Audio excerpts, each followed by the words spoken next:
quiet thought, a fragile spark. Some fade out, some lose their way, some are waiting for the right voice to say.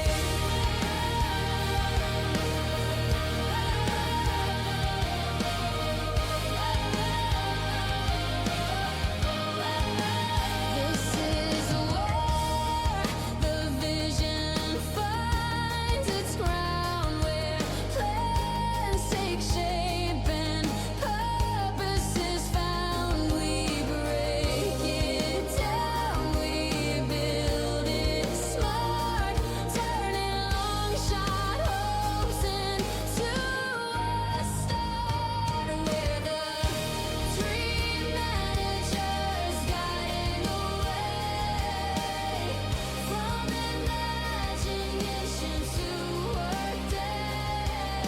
Strategy, courage, and follow through. We manage dreams till they work for you.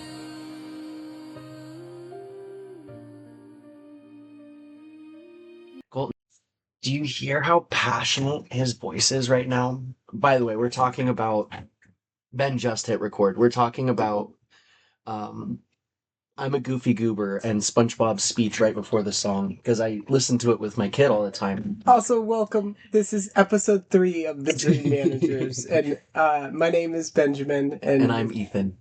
Thanks for listening to us today. Yeah. But I remember telling Colton, like, listen to how passionate it is. He is. Do you hear, like, how much power he has in his voice? And I feel like since then, that has allowed him and his voice to be heard in such stronger and more emotional ways. And it's been really cool to see. Yeah. Raising a kid is fun. And I was literally just a moment ago just singing it because it is an awesome song. Like I'm a Goofy Goober, yeah. Like it's really good. It's a great song.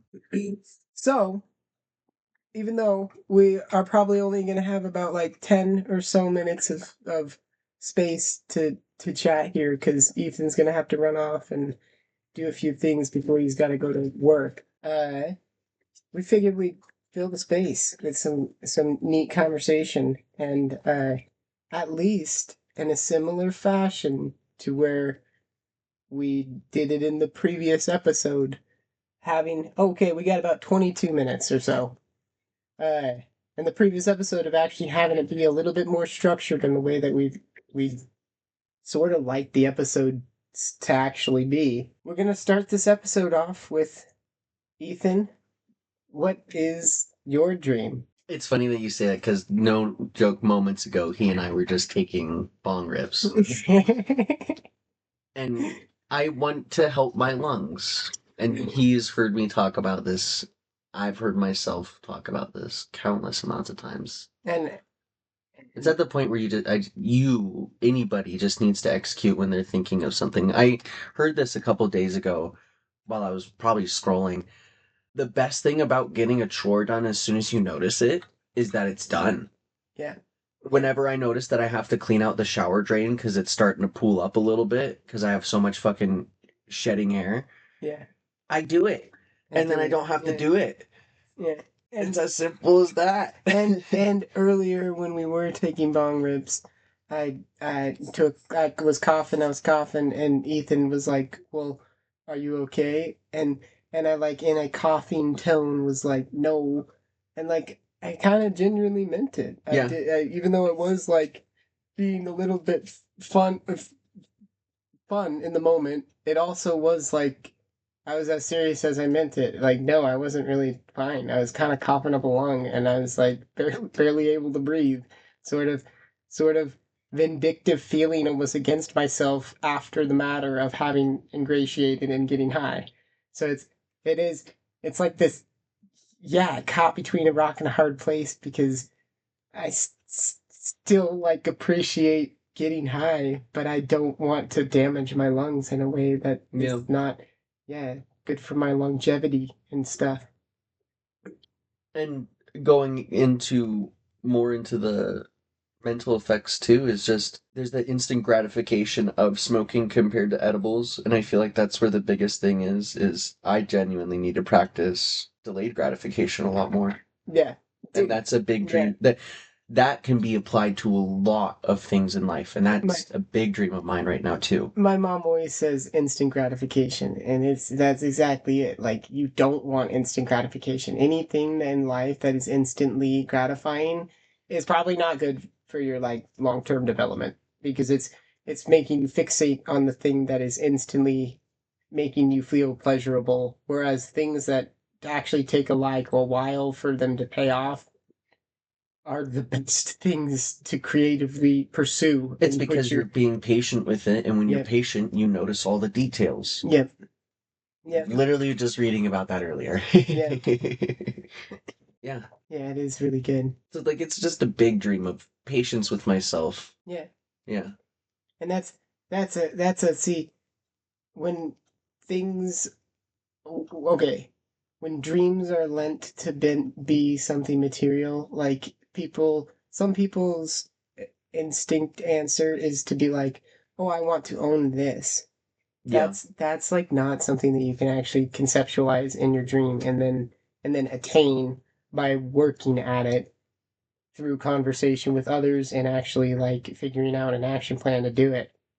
Whereas something like that, I dream to be a non-smoker, like, and A happy yeah, a non-smoker. happy non-smoker. I can envision that dream and sort of make it a reality through the actions and the habits that I start to develop healthily surrounding this unhealthy habit that I'm letting go, that I'm so kind of strongly attached to. Yeah. Like almost, yeah, almost like on an emotional level kind of thing.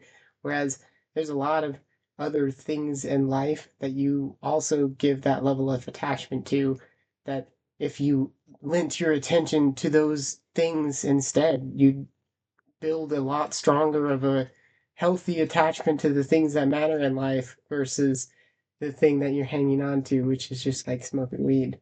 So it's crazy that even with so much cognizance of like being aware of trying to actually put the foot on the gas pedal for something that I do want to quit, it's so much easier said than done, and it's so much easier to cut the tension to just smoke a bong right before the podcast to just to all of a sudden just again ingratiate, instantly gratify the the yeah, and then boom, kind of not wash away my anxieties, but nearly. Like just not really have to actually think about them more in the moment, and obviously not have an easier way to give up like a further scope to them because I got high.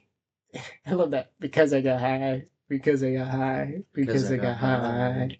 But like for real, there's a lot of things that it winds up actually getting in the way of you truly appreciating in life because you got high instead and took the time and attention out of your life to pay attention to the very activity of getting yourself inebriated, Yeah. which is, yeah, which in and of itself is sort of just like if you just use that time to do something that you love instead.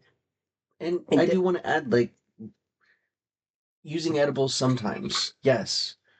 But what Mhm. we're trying to get at too is there's this foundation called Natural High where they're helping kids stay away from drugs by doing things that will produce a body's natural high. There are Yeah, so many things you can do that just peak all of your freaking hormones in your body, and it's entertaining. I've yeah, been making juggling balls. Just when I pick one up and finish it and juggle it for a moment, one of the best feelings I've felt in a long time. It's yeah, silly to say, but that's something small that does it for me. But yeah, like yeah. we need to move away from it taking up so much of our time and allow it to be, yeah. Because smoking takes up a lot of time, I feel like. Go Yes. ahead, Ben. Sorry. Well, in the previous episode, I did say like you should allow some of the distractions to kind of like give to the ebb and flows of life. However, some of the distractions that you choose to make up in your head, you shouldn't give to. Like I mean the distractions of the ebb and flow of life as in things that you didn't really see coming on your horizon as giving into it and just letting go to the situation. Whereas a situation that you have complete control of, such as choosing to not damage your alveolar sacs, Yeah. is a pretty freaking yeah, it's a clear cut decision, even though it is a very difficult one at that.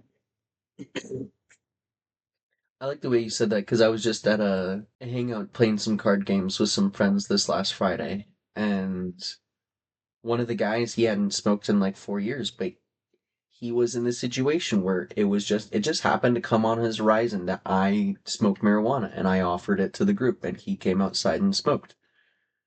It's not something that he's going out of his way every day to try to do, to push for, to fill in those small moments where you feel like you need it. Yeah. Yeah. No, He's just letting yeah. it come and go. Yeah. Excuse me. I like that. Let things come and go. I've been reading Eckhart Tolle's Stillness Speaks, Yes. and I just actually finished the Death and Eternal section, and I really, really enjoyed the way he said if everything's blue, then you're not going to be able to perceive blue. If we perceive birth and death, then there is an eternal, and that's what our consciousness is. But what I'm getting at here is we can see the birth and death of our relationships, and we should be able to see the birth and death of our marijuana smoking relationship. Yeah. Yeah. And again, that's a really hard thing to conceptualize is like most people, or not even most people, people know that they have a relationship with things outside of other people. Like genuine activities or objects that they cling to with a strong attachment that they almost like have as a extension of who they are physically. Yeah. Yeah, and so even though it's good to have outlets in life, it's almost never good to have that kind of outlet in An life. instant Yeah, gratifying out. that you identify so strongly as being a part of who you are. Yeah. Well, Because but this is kind of silly. I do heel clicks, and that's like an instant gratification. Like that, ooh, that feels great. But that's way different. However, You know what I mean? however, even that small activity that you could view as saying is instantly gratifying, you still did have to go through the work of The hoops the hoop, of doing jumping, it. Yeah. jumping and coordinating your Going legs in that way. skateboarding. And even in the worst things that we do to ourselves, like we're still coordinating the very act of choosing to heat up a dab and take it. So yeah, it's sort, and in that Yeah. way, it actually spells out to a lot more aspects than just a single layer. And yeah, and just saying, this is the culmination of what feels like 2 years of us talking about quitting smoking. Yeah. And that's Yes. why it feels like we're very fluent in Yeah, how we and- feel about it. Yeah, and talking exactly precisely about how we want to stop doing this thing that we love to do so much. And it's kind of connected us to a whole bunch of other aspects of our existence and almost nearly taught us a weird thing about flowing into the ebb and flow of life. Yes. But now we're just like, okay, you can do it without destroying your fucking lungs. Yes. If you really want to force it into your life, do it without destroying your lungs. Yeah. And this is the whole point of this podcast is we were saying it to each other, which was holding us accountable to ourselves to somewhat of a degree. We weren't always like, "Oh, are you done smoking?"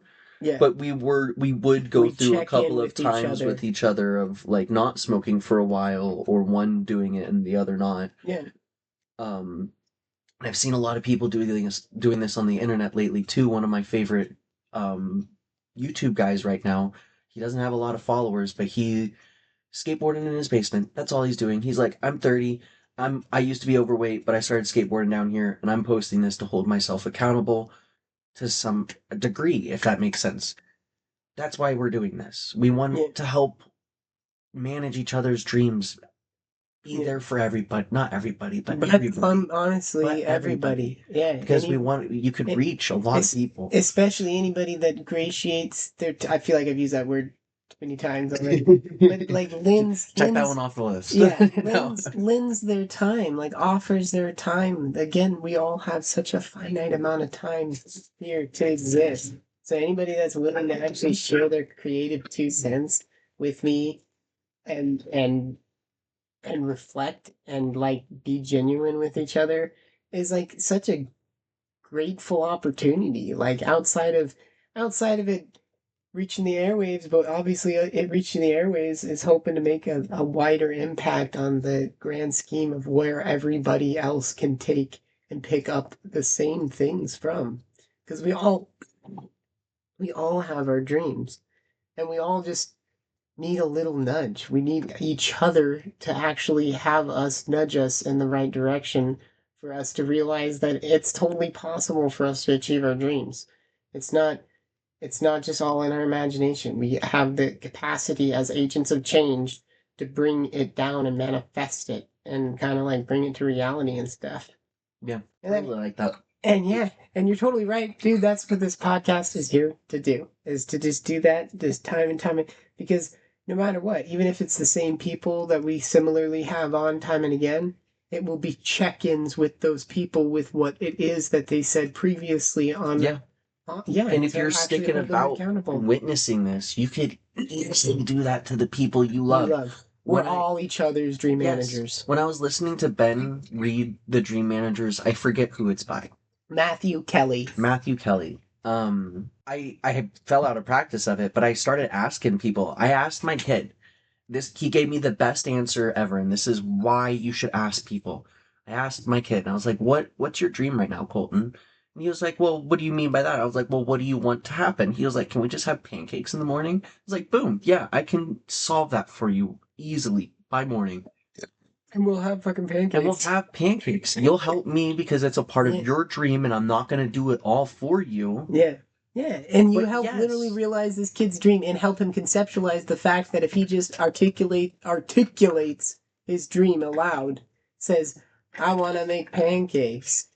Boom. Next thing you know, we're making freaking pancakes. Easy peasy. Easy peasy. That's like such a powerful thing to like actually lend to the imagination of a child growing up. Yeah. Because then they are like, wow, it is only limited to your imagination. Yes. You just imagine it.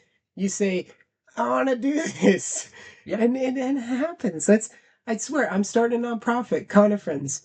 I just said that that's what I wanted to do, and it sort of happened. He dropped out of fucking college to do it. Yeah. And I respect that. But I wanted a juggling ball, but I didn't want to pay for it. I made them. It's as easy as just thinking and doing. This guy at Barter Fair, at the Okanagan Barter Fair, which is an awesome, awesome thing that happens in Tonasket, Washington, he was great. He was like, there was this cheese guy, and I really wanted to find the cheese guy, and I was really disappointed for not having found the cheese guy, and I really wanted the cheese. And he was kind of just so distraught from from his previous barter fair where he couldn't find the cheese guy that he decided to be the cheese guy. The next barter fair, he was the guy with the cart full of cheese, carting around with all the different flavors. And he told me that story, and I was like, that is the raddest shit ever. That's the definition of managing your own dreams. Exactly. Like, seriously, just being like, I'm disappointed. One of those feelings, okay, I'm going to run for city council come May. And I spawned that from being mad at my voting ballot. I looked at my voting ballot, and I was like, wow, there's only literally no options. Some people are running unopposed. And then the options that you do have to choose from, they're both people that I kind of vehemently disagree with their positions, like strongly almost. So it made me frustrated to be like, wow, there's like no choice on this ballot. There's like literally nobody on this ballot that I actually cared to actually lend my vote and pretty much credence behind. And then I was just like, well, if that's the case, aren't you a good choice? You're not a bad option. And in fact, if you were to be chosen, you know you can make a pretty meaningful difference in your community. And it just finally clicked where I was just like, well, then get up off your butt and do it, because you can do it. You can honestly run for city council. There's no legal constraints that are preventing you from doing that. And if you put yourself out as an option and actually try to rally behind you being a good option, you might be chosen as the option. And actually then all heard it before. Don't just wish. You've got to You've got to do. You've got to do. The guy, he was wishing for cheese. Yep, exactly. And it's interesting how expectations or anxieties about the futures leading to letdowns and depressings leads to us wanting to change. I feel like a decent amount of the A time. decent, yep, you're right. Literally. Yeah. Literally. And to just talk about this real quick, because I have like 5 minutes. Yeah. In order to this help. was real quick. Sorry, just to interrupt. This was awesome conversation to happen to just squeeze This is in. why real you just quick. do it. You just And do it. we would already just be talking to. Exactly. But the idea of dream managing is helping get systems in place. James Clear gets at it really well in Atomic Habits. It's the system that makes or breaks the habits that you have. Yeah, everybody has the same goals. I love when he says that. Everybody has the same goals. Everybody wants to be the best. Everybody wants to be like we're like, all main characters. Yeah, we're exactly. Everybody has the same fucking goals. But it's the systems. It's the like, and especially managed systems that get you to those goals. Yes. That actually get you to achieve those goals in either timely manner or a freaking lifetime. If you're like unaware of how slow your progress is and you don't like change something about it, change and expedite your system. So Yes. it's like this constant thing where, especially if your system isn't changing, then it's gonna get antiquated really quick, and you're gonna be working with an old system for not for the rest of your life, because you can always change, but you're choosing to work with an old system for a good chunk of your life that you could choose to work with an otherwise pretty awesome freaking system. But it ultimately is a choice, and it's like some things, when you want other people to change. Choice Theory by William Glasser hits this really well. I lost my copy. Yeah, it's a really good book, but you can't make others choose the way that you want them to choose. No. They will choose the way that they choose, and all you can do is provide them the information that you think would supplant that decision. Without anxietying or depressing for them, because they're going to make them anxious and then not want to choose, and it's interesting. Yeah, because you kind of have to let go of that and almost trust in the judgment of the universe, them being a part of that universe. Like, which is really, a kind of awesome thing to realize too, where you're just like, have faith in everyone, because we all have a pretty sweet slice of the pie. Yeah. Well, what I was just going to get at is, just through that conversation and listening to you talk about Skylar, I haven't listened to it yet. I have a pretty broken system right now. Yeah. And those are the steps I need to take if I actually want to achieve my dreams. Yeah.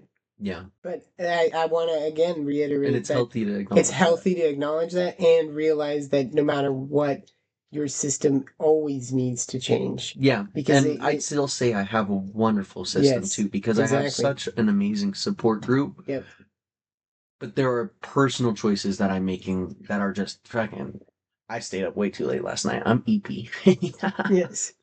And so choices that would enhance your but instead really choosing the instant gratification of doing whatever it was that you were staying up for was the option that you chose instead. It was kind of like, I'm gonna sacrifice that instead of the man. Have you finished Why We Sleep by Matthew Walker? I haven't been reading, you know that. Yeah. You should, the book you should that one is such and like, dude, it really makes you take sleep in a different, like, okay, I'm gonna really make sure I get good sleep. It would give myself at least a healthy sleep opportunity for me to get to sleep. Yeah. Because then the natural things just kind of kick in, and you don't really need to do much. And if you get in the habit of just giving yourself the opportunity to do it, it'll just happen.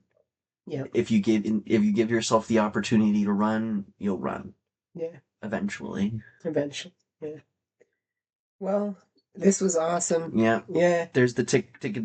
Yeah. Thanks for joining us for thanks for episode listening. 3 of the Dream Managers. And yeah, have a good one. Yeah.